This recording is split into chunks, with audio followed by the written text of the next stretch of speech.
মা মাটি মানুষের কথা বলে আসা তৃণমূল মায়ের সম্মান তো দিচ্ছেই না, মাদেরকে এইভাবে ধর্ষিত হচ্ছে চারিদিকে। গত বছর আরজিকর দেখেছি, এই বছর আমরা সাউথ ক্যালকাটা ল কলেজ দেখছি। চিকিৎসক থেকে জুনিয়র আইনজীবী কেউই নিরাপদ নয় আজকে এই তৃণমূলের শাসন আমলে। খোদ তৃণমূলের নেত্রীই সেখানে সুরক্ষিত না, সেখানে বিরোধী দল বা সাধারণ শিক্ষার্থীরা তারা কি করে সুরক্ষিত থাকবে? জানি না উনি কোন স্বার্থে এতদিন করেনি, এখন হয়তো ওনার স্বার্থে আঘাত লেগেছে, উনি এখন হয়তো এটা করছেন। আমরা দেখলাম যে রাজ্যের বিভিন্ন জায়গায় কিন্তু মনোজিৎ মডেল দেখা যাচ্ছে, আমরা দেখলাম খোদ বারাসাতের বুকেও কিন্তু মনোজিৎ মডেল, কি বলবেন? দেখুন, এই কথা তো আমরা অনেক আগে থেকেই বলে এসেছি যে শুধুমাত্র এক মনোজিৎ মিশ্র কিন্তু নয়, এরকম হাজারো মনোজিৎ রাজ্যের কোনায় কোনায় প্রত্যেকটা কলেজের ইউনিয়নে ওরা দখল করে আছে। সেই কলেজের ইউনিয়নগুলিকে এরা নিজেদের পৈতৃক সম্পত্তি বানিয়ে রেখেছে।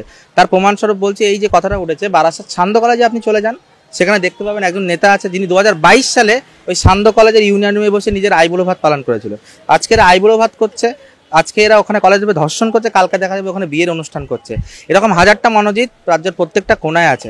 বারাসাত গভর্নমেন্ট কলেজে চলে যান, সেখানেও এরকম ইউনিয়নে অনেক লোক আছে। আর শুধু তাই নয়, এরা কলেজে ইউনিয়নে যতদিন থাকছে, পড়াশোনা করছে, ততদিন ইউনিয়নটাকে তো নিজের পৈতৃক সম্পত্তি হিসেবে ব্যবহারও করছে।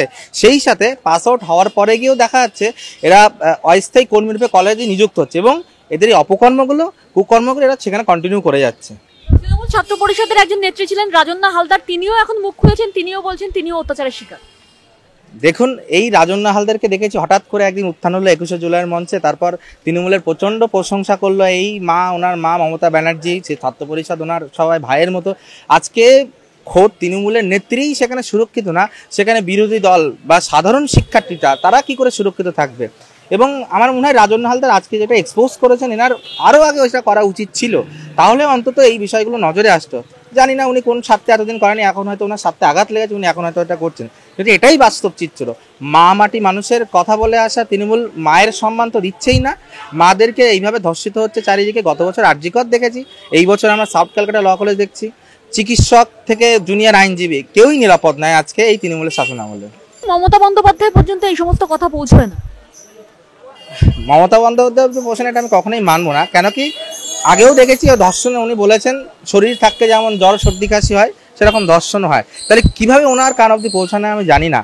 আর ওনার হাত না থাকলে, ছাত্র পরিষদের হাতে যদি ওনার হাত না থাকে, তাহলে ওরা কিভাবে এই ধরনের অপরাধগুলো কন্টিনিউ করে যায় সেটা আমার ঠিক মাথায় ধরে না। সম্পূর্ণ উনি এবং ওনার ভাইপোর নির্দেশে, ওদের ছত্রছায়ায় এ ধরনের অপকর্মগুলো ছাত্র পরিষদ দিনের পর দিন করে যাচ্ছে।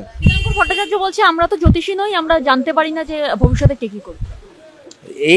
এটা সম্পূর্ণ একটা মিথ্যা কথা। আমরা জ্যোতিষী নই, ওনার সাথে ছবি আছে। প্রথমে বললো আমাদের সাথে ছবি থাকতেই পারে, পরপর দেখা গেছে আরও কয়েকজন প্রভাবশালী রাজনৈতিক নেতার সাথে ছবি আছে।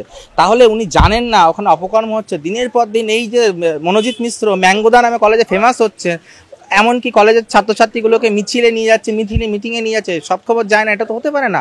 শাসক দলের নির্দেশ ছাড়া এই রাজ্যে সম্ভব কি কিছু? কোনো কিছুই কি সম্ভব? এই রাজ্যে একটি গাছের পাতাও নয় না শাসক দলের নির্দেশে। আর তৃণাঙ্কর আজকে বলছেন যে কিছুই হবে না, এটা সম্পূর্ণ মিথ্যাই কথা একদম।